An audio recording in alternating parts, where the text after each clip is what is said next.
Fresco. Okay. Our group is California Wildfires, and okay.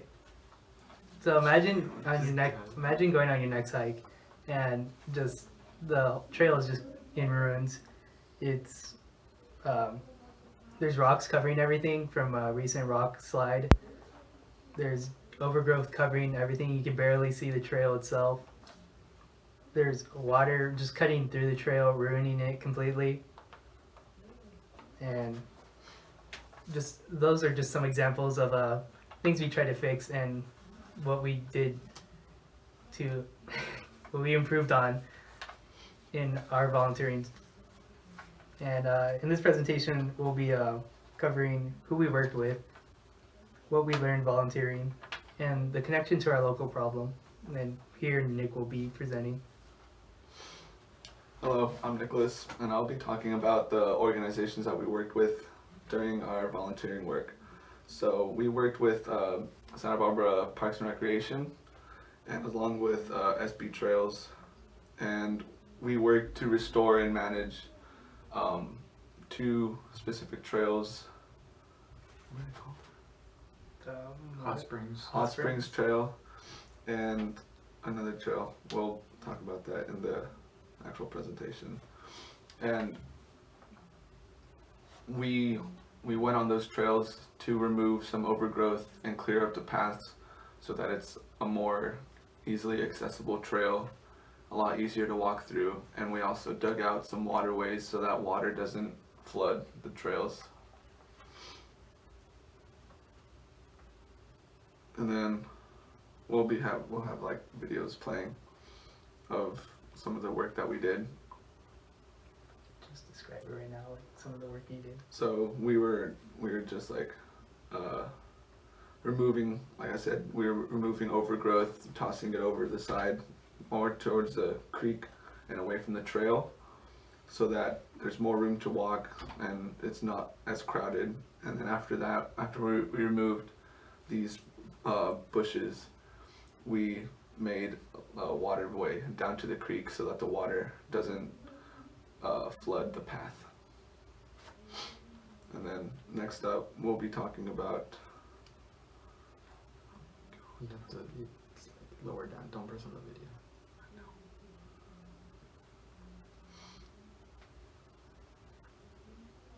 Just introduce me. You know how to talk. And then next up is Misael. Hello, I'm Misa, and I'll be talking about the experience we had. So our experiences were very unique because most of us haven't done anything like this before. And some examples are we've got to work with different members of the community, such as what Nick previously stated.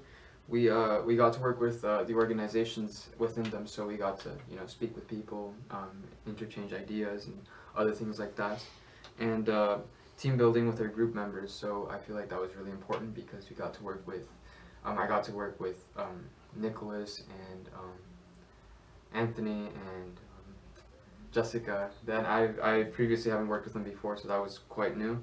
And we restored a trail people were actively using. So the Hot Springs Trail was a really popular trail in Montecito, and like Nick previously stated, it was filled with shrubbery, and the water just eroded the trails and all that. So we got to restore it and make it a more safe and easily accessible trail. And we learned a new trail to hike because personally I like to hike a lot, and so do my friends. So we usually just go to those spots and try new trails and all that. So that was very interesting. Some of the problems we encountered many, but the top 3 were most volunteers.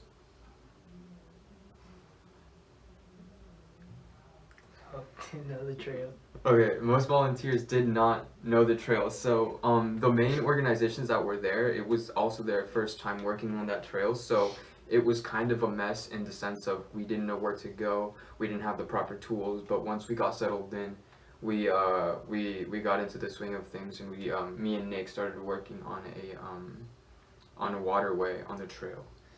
Another problem is we did not always have the proper tools. Like I said, I had a McLeod, which is basically all in all, it wasn't the tool for the job. So I had to learn to improvise and use a different tool that wasn't for the job either.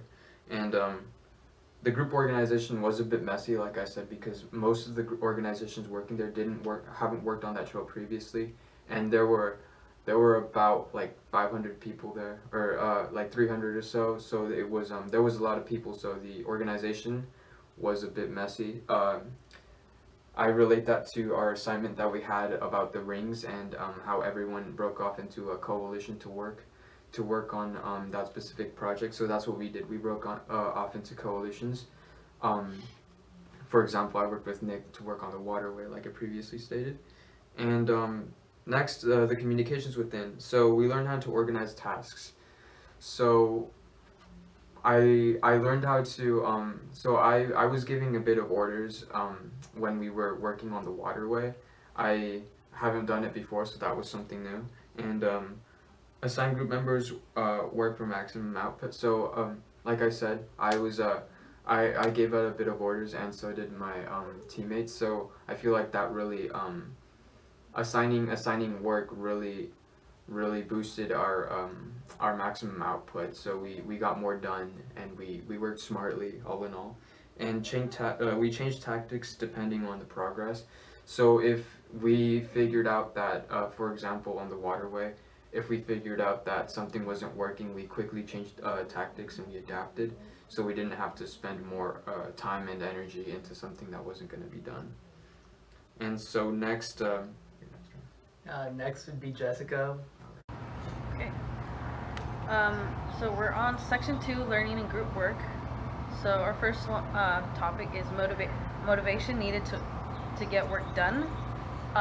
For that, we had to, like, the team leaders really motivated us on getting things done. They're directing us and giving us a lot of good jobs and keep going, and it's okay we didn't know how to really do it.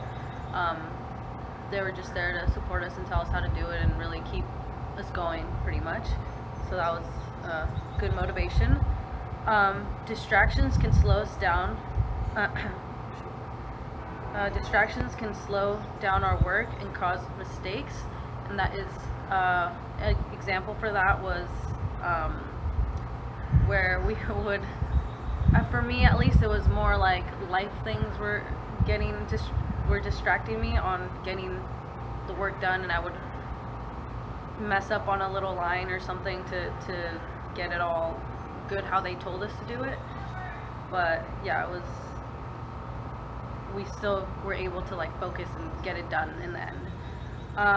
Hard schedules to work around. For our experience for that was just trying to get in our schedules right for work and school, and try to put it together and make it work, shifting leadership roles. For an example for that, it was when we would have to give the role to the team leads of the people that knew how to do it, because they needed to direct us and tell us what we had to do. So it was giving them the power to show us how to do things correctly and things like that. Coordination. It was, for the most part, it was a little tough to really be coordinated. They had to organize themselves a little bit and figure out the groups, and we were a little lost for a few sections, but we ended up figuring it out. So yeah. Okay, so service learning. Trail work is backbreaking. Working with other groups. You are not allowed always prepared for work. Make the best with what you have. Too many people in small spaces is bad. So this is all what we learned from working in the trails. Small group concepts used. We used the concepts of conforming, assertive communication, empowerment, hedges, information of power, legitimate authority, expertise, and collinations. Collinations? Sorry, collinations. Coalitions. What is it? Coalitions. Coalitions. Oh my God, sorry. Alright. Coalitions. So conclusion: maintaining trails important for hikers and workers. Many local organizations help with nature maintenance, clearing, cleaning and clearing of trails is needed to prevent fires and spreading. The end. No, yeah, we'll just leave it so I can easily find it, so I cut it. Alright, and then, yeah. You wanna? Yeah, go ahead. Okay. And then after Jessica's me, and we'll be connecting what we did, our volunteer experience, with our problem, our local problem.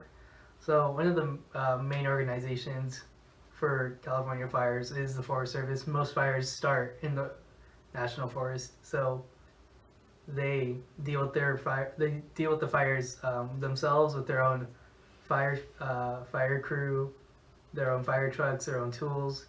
And on our volunteer experience, we got to work with a few of the Forest Service volunteers on the trail, seeing what they do, like taking care of the trail, taking off overgrowth, cutting it, just making the trail better.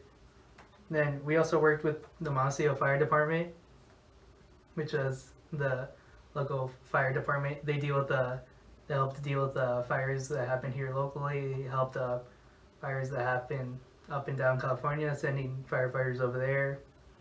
So every fire organization does that. And some of the things we did was we cleared debris off the trail. So we just cleaned off overgrowth, cleaned up rocks, just threw them away. Roots and everything just covering the trail that would make it a hazard for people walking, or just could trip or fall. And another thing is overgrowth that we took care of is a serious fire hazard. Yeah, overgrowth can lead fires to just grow exponentially faster. Just covering it in what could be like a matter of minutes to in a matter of seconds with the amount of overgrowth and just leaves covering everything. And then what we learned, so we learned that just the foliage that covered everything was just dangerous for fires. Cover the trails and yeah. Yeah, and then also not just the amount of plants, but also just the dead plants, the rocks, and or just could possibly lead to trails just getting covered in fire way quicker than they would normally. Then waterways was what Nick and Misa worked on, and that helped with water just getting straight to the river, which if firefighters would deal with them in the forest, that's one of their water resources. So without a waterway, it just gets stuck somewhere off the trail where firefighters would have to cut through and go through just to get water. It could be like a big amount or tiny, so having it all collected in a river or a creek would be so much better.